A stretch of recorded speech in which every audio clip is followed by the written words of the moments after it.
Bien, hoy vamos a hablar entonces de las pérdidas de energía. Vamos a hablar de las pérdidas de energía que ocurren en los sistemas de tuberías a presión, ¿sí? Es decir, aquellas que diseñamos para los sistemas hidrosanitarios. Entonces existen pérdidas por fricción, pérdidas por accesorios y puede también haber pérdidas generadas por energía extraída. Vamos a hablar de las pérdidas por fricción, que también son llamadas las pérdidas debidas a la longitud de la tubería. ¿Qué quiere decir? Que las pérdidas por fricción son las que se generan por el choque de las partículas con el contorno, por el choque de las partículas unas con otras al haber movimiento, ¿sí? Entonces, cada que se mueve el flujo, yo tengo pérdida de energía. Cada que ocurre ese movimiento, yo tengo pérdida de energía. Por eso son pérdidas mayores, porque son las que se dan en mayor cantidad.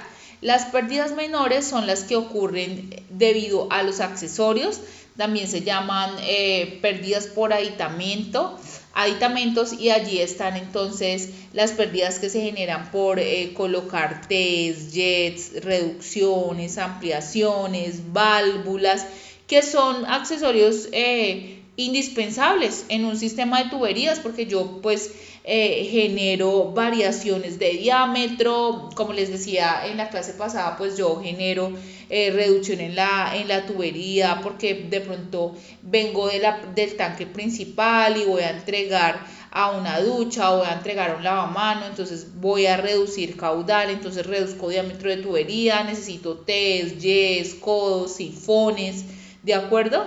Y entonces eso también genera unas pérdidas de energía, porque claro, el flujo o las partículas vienen en una condición que luego al realizar ese giro brusco o al realizar la ampliación, la reducción, pues se genera choques entre partículas que van a generar pérdidas. Además, por las propiedades del fluido, acuérdense que hablábamos de la presión, pero también hablábamos de la viscosidad y decíamos que la viscosidad era esa resistencia al movimiento. Entonces, la fricción de la partícula con el contorno, la viscosidad de la sustancia hace que se reduzca la energía con la que inicialmente parto, dada por la presión del fluido, dada por la posición, dada por la velocidad que se va manejando.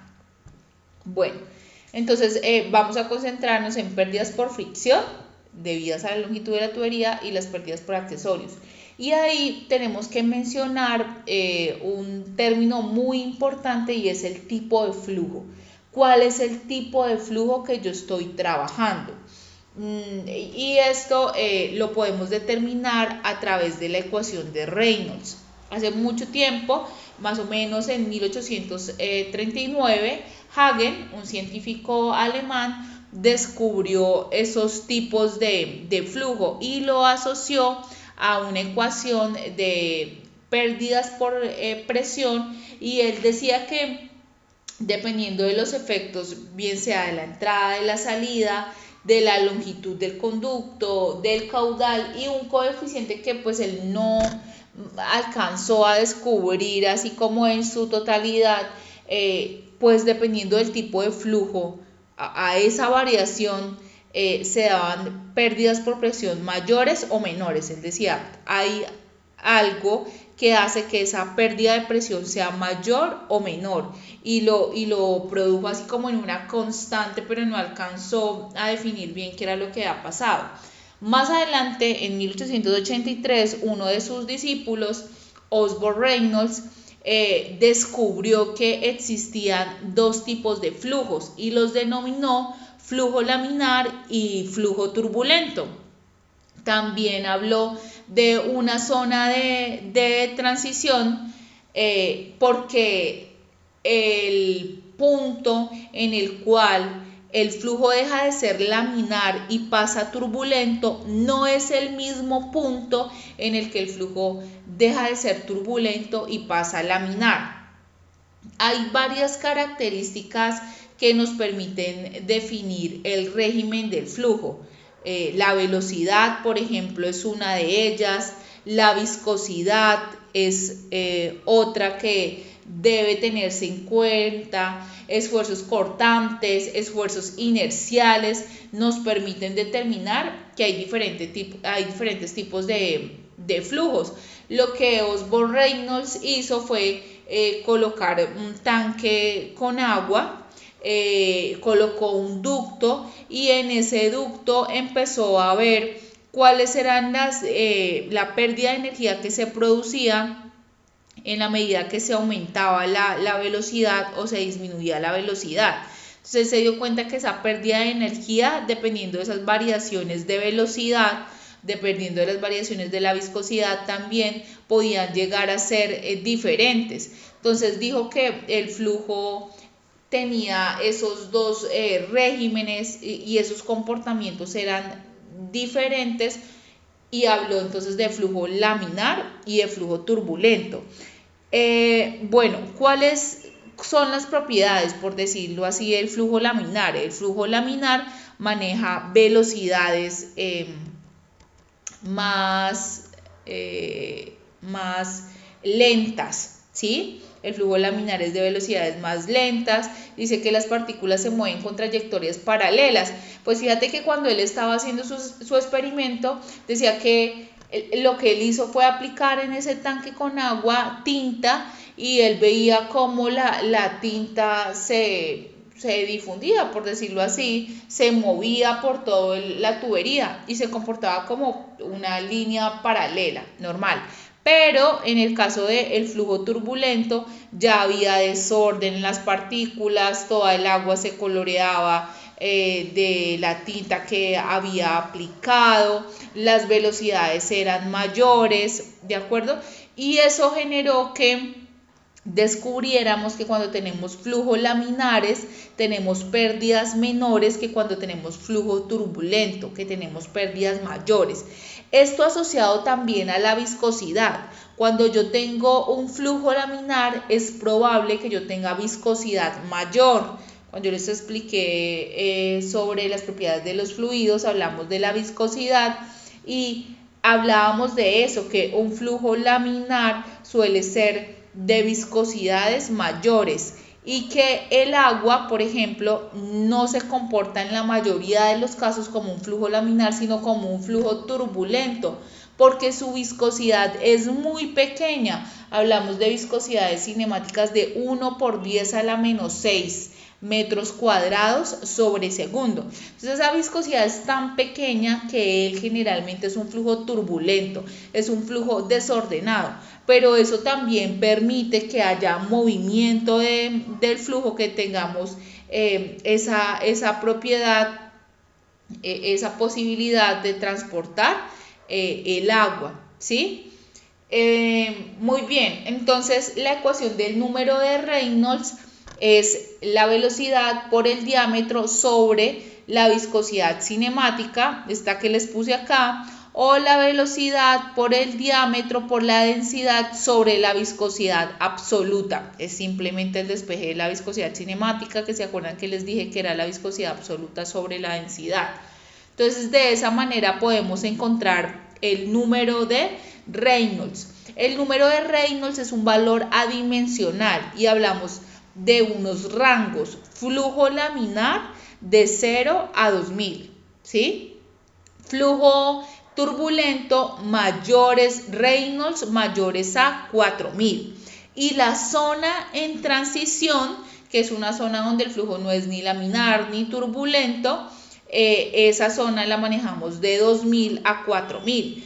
¿Por qué existe esa zona de 2000 a 4000? Porque vuelvo y les repito lo que ya les había mencionado, porque existen dos velocidades críticas, un rango, una diferencia entre cuando el flujo deja de ser laminar y pasa a turbulento, es una velocidad crítica 1, y cuando el flujo deja de ser turbulento y pasa a laminar, una velocidad crítica 2. Entonces esa ventana entre esas dos velocidades pues me genera a mí una zona en transición, ¿sí? Entonces acá en el diagrama de Moody, que es el diagrama a través del cual nosotros podemos encontrar el coeficiente de fricción y está asociado al número de Reynolds, encontramos esa zona de transición porque existen esas velocidades críticas.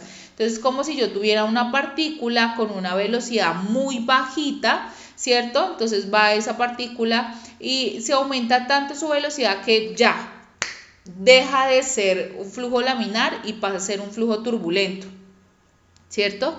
Entonces lo que uno creería, que es lo más normal, es que si se devuelve la partícula para pasar de turbulento a laminar, pues lo hiciera en el mismo punto de velocidad. Entonces digamos que si lo hizo en este punto y de acá pasó a ser turbulento, pues entonces que cuando se devolviera de turbulento a laminar se encontrara en ese mismo punto, pero no ocurre de esa forma. Resulta que cuando se devuelve turbulento a laminar, ya acá empieza a ser laminar. El flujo empieza a ser ordenado, velocidad baja, partículas paralelas. Entonces queda una ventana. Por esa ventana es que tenemos esa zona en transición, que generalmente son los Reynolds de 2000 a 4000.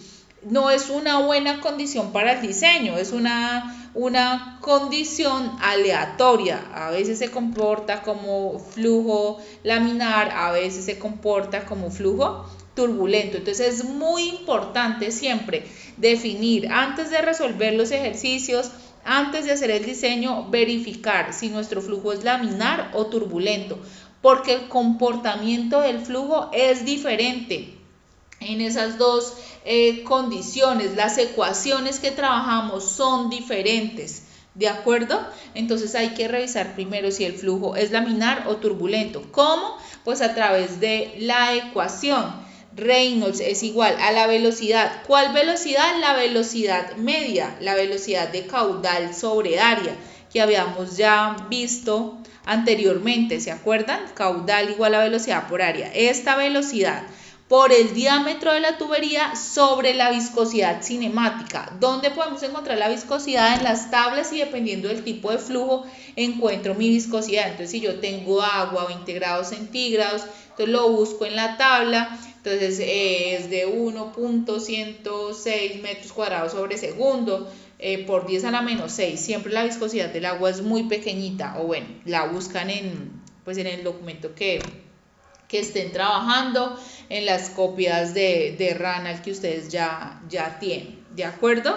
Entonces cuando yo tengo pérdida de energía y estoy hablando de un flujo laminar y un flujo turbulento, tengo ecuaciones diferentes. Mira, otra forma de llamar a la pérdida de energía, no sé si ya les había dicho, es la pérdida de carga. Siempre está en metros y acá es igual a 32 veces la viscosidad. Esta es mi viscosidad absoluta por la longitud que yo estoy trabajando. Acuérdense que yo obtengo la pérdida de carga en una longitud, estoy hablando acá de pérdidas por fricción. Entonces la longitud de recorrido, 1000 metros, 100 metros, lo que esté recorriendo el flujo, por la velocidad media, que es la velocidad de caudal sobre área, ¿cierto? Sobre el peso específico de la sustancia. Si estoy hablando de agua, recordemos que es 1000 kilogramos sobre metro cúbico o 9806 newtons sobre metro cúbico. Si no, si es otro tipo de fluido, vamos a las tablas, verificamos con la temperatura y hallamos ese peso específico. Ingeniera, pero ¿qué puede pasar si en las tablas no está la temperatura que yo busco? No pasa nada, interpolamos, ¿de acuerdo? Y encontramos el peso específico a la temperatura que yo requiero interpolando.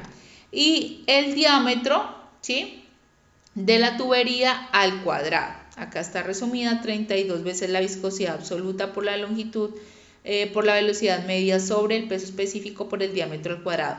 ¿Cuándo puedo usar esta ecuación, chicos? Solamente cuando el flujo es laminar. Ingeniera, cuando el flujo es laminar, cuando yo tengo Reynolds de 0 a 2000, ¿de acuerdo?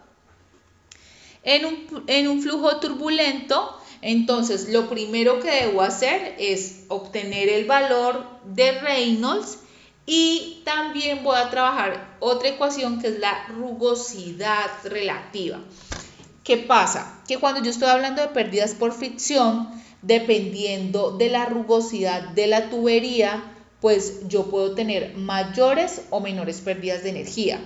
¿Qué es la rugosidad? La rugosidad son las protuberancias del conducto. Es decir, una tubería en concreto tiene más protuberancias que una tubería en PVC. La tubería en concreto es una tubería más rugosa que la tubería en PVC, que es una tubería lisa. Entonces yo debo revisar si mi tubería es rugosa o si mi tubería es lisa, o cuál es la rugosidad de mi tubería. Por ejemplo, la rugosidad de la tubería de PVC es 1 por 10 a la menos 6 metros, ¿sí? Y hay unas tablas también donde muestran en los libros cuáles son las rugosidades dependiendo del tipo de material que tienes, o te puedes remitir a la ficha técnica de la tubería que tú estés trabajando. De esa manera también se puede hacer. No, esta que yo les estoy mostrando acá, o que les voy a mostrar, no es la única ecuación de pérdidas por fricción que existe. Hay muchas para flujo turbulento. ¿Por qué? Porque no hay una sola ecuación para hallar el coeficiente de fricción. Entonces hay varios autores, Hazen-Williams, Darcy-Weisbach, Manning, que proponen diferentes ecuaciones de pérdidas por fricción dependiendo de las condiciones del flujo. Nosotros vamos a utilizar generalmente la ecuación de Darcy-Weisbach, es muy útil, y para hallar el coeficiente de fricción la ecuación de Colebrook, ¿sí? Pero pues como les decía, también existe la ecuación de Hazen-Williams y la ecuación de Manning, ¿sí? Y él, dependiendo del tipo de material, propone un coeficiente que nosotros para la ecuación de Darcy-Weisbach vamos a trabajar como la rugosidad de la tubería, ¿de acuerdo? Muy bien, entonces les estaba hablando de la rugosidad relativa. La rugosidad relativa es la relación entre la rugosidad absoluta y el diámetro. La relación entre la rugosidad absoluta y el diámetro de la tubería. ¿Cuál es la rugosidad absoluta? Depende del tipo de material. Y yo puedo buscar en la ficha técnica o puedo buscar en los libros los valores de la rugosidad absoluta. Y generalmente la voy a marcar con este epsilon, ¿sí? Cuando yo tengo ya la relación entre la rugosidad absoluta y el diámetro, estoy hablando de la rugosidad relativa. Y eventualmente la uso para hallar el coeficiente de fricción, ¿sí? Reynolds, ya sé la ecuación, rugosidad relativa se las acabo de decir. Entonces acá la pérdida de carga a través de esta ecuación, que es la ecuación de Darcy-Weisbach, es igual a que a un coeficiente de fricción por la longitud sobre el diámetro por la velocidad al cuadrado sobre 2g, que nosotros ya la reconocemos como la energía cinética. Esa misma ecuación es la que nosotros trabajamos aquí cuando hablamos del diagrama de Moody y hallamos el factor de fricción. Es la misma ecuación que se utiliza, ¿de acuerdo? Entonces, eso para que lo tengan en cuenta. Ahí digamos que, ¿cuál es la duda que a nosotros nos queda? Y es cómo hallamos el coeficiente de fricción. ¿Cómo podemos hallar nosotros el coeficiente de fricción? Entonces, el coeficiente de fricción lo podemos hallar a través del diagrama de Moody, que es el que les estoy colocando ahí en la diapositiva, o también podemos utilizar diferentes ecuaciones.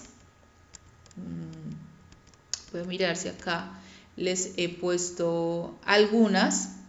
Mire, por ejemplo, esta es una ecuación a través de la que podemos hallar el coeficiente de fricción cuando el flujo es laminar, ¿sí? O la ecuación de Colebrook-White, la van a buscar, la ecuación de Colebrook-White, a través de ella también podemos hallar el coeficiente de fricción, ¿vale?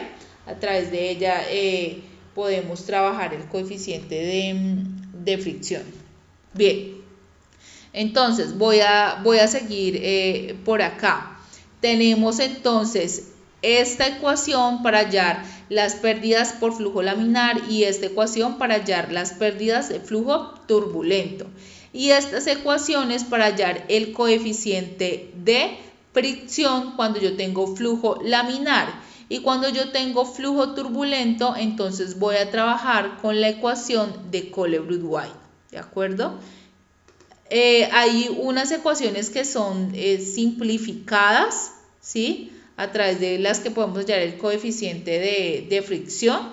En algunos videos que ya trabajamos de sistemas de tuberías ramificadas se las muestro, pero si no, la pueden buscar como la ecuación de Colebroot-White. ¿Bien?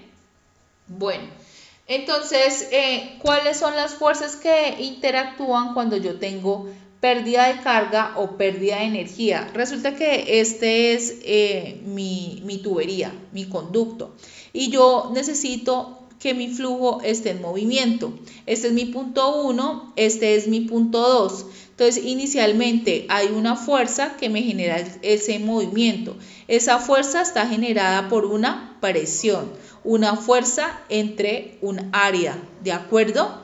Obviamente, como esto es un sistema inercial, un sistema en equilibrio, entonces yo voy a tener una fuerza opuesta que va a equilibrar mi sistema. Entonces va a ir la fuerza 1, que es generada la presión por el área, fuerza 2, que es la que equilibra mi sistema, presión por área también, y este esfuerzo cortante, que es el que se opone a ese movimiento. ¿Por qué? Por el roce de las partículas, el roce entre las partículas y el conducto, ¿sí? ¿Qué más tengo? Voy a tener pues la masa por la gravedad, ¿cierto? La normal, que siempre se va a dar, y esas van a ser las fuerzas que van a intervenir en el movimiento del fluido, ¿de acuerdo?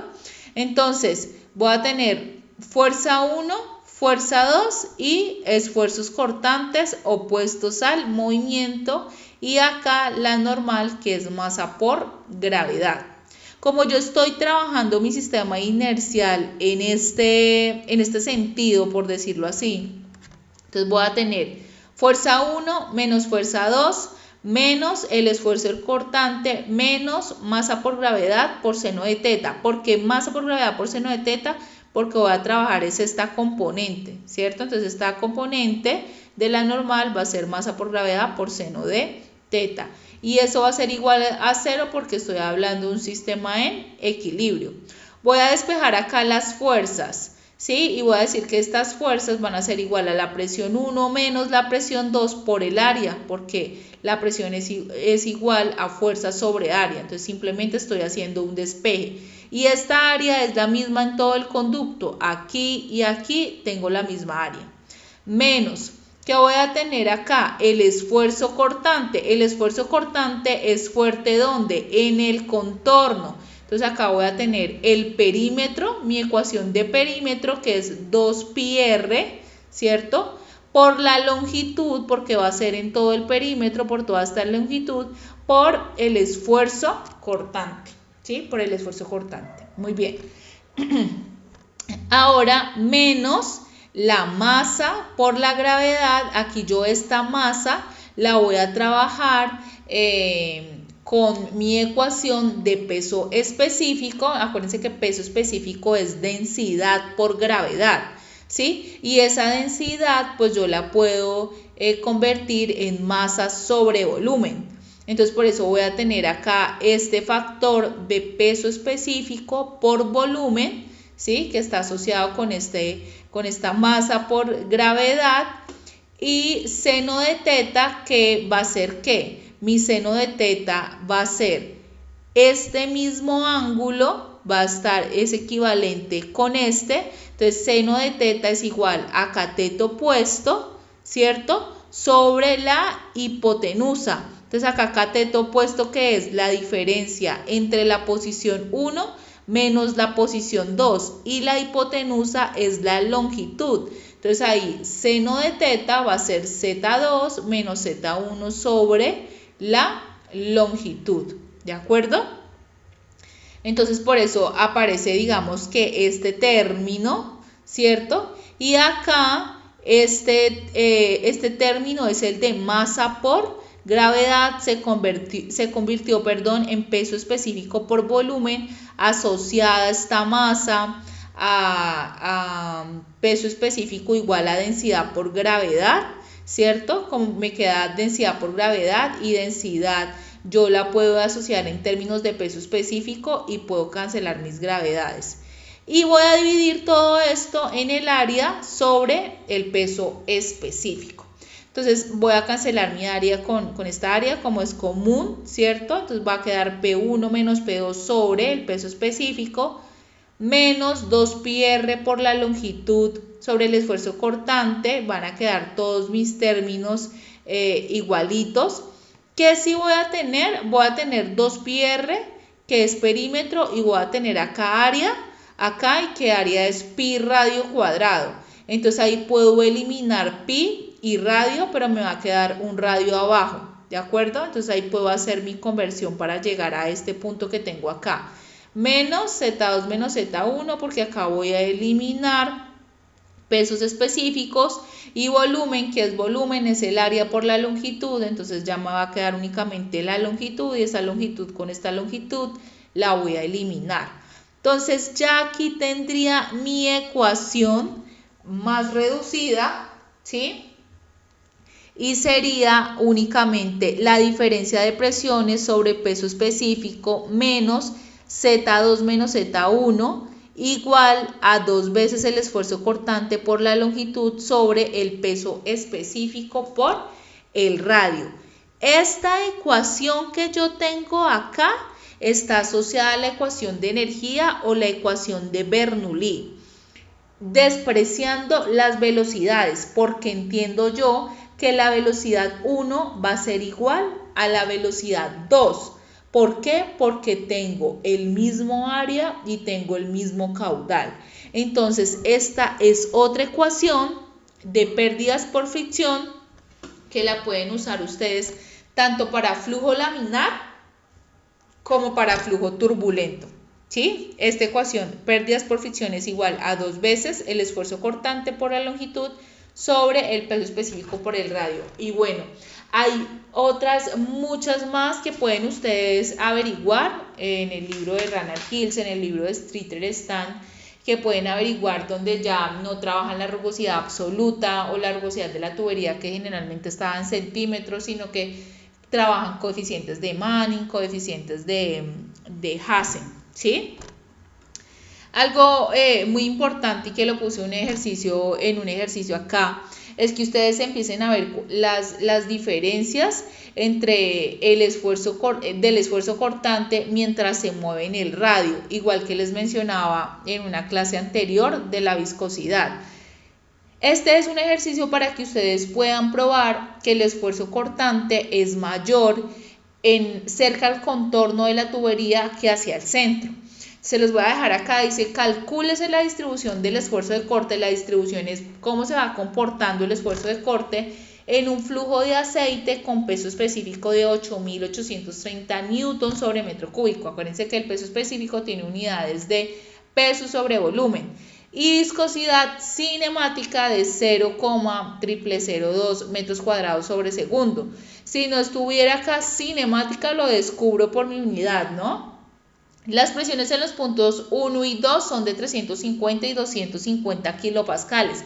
Acuérdense que tenemos diferencias de presión en la medida que nos movemos. Hay pérdidas de fricción en la medida que se transporta el flujo, porque también hay variaciones de velocidad.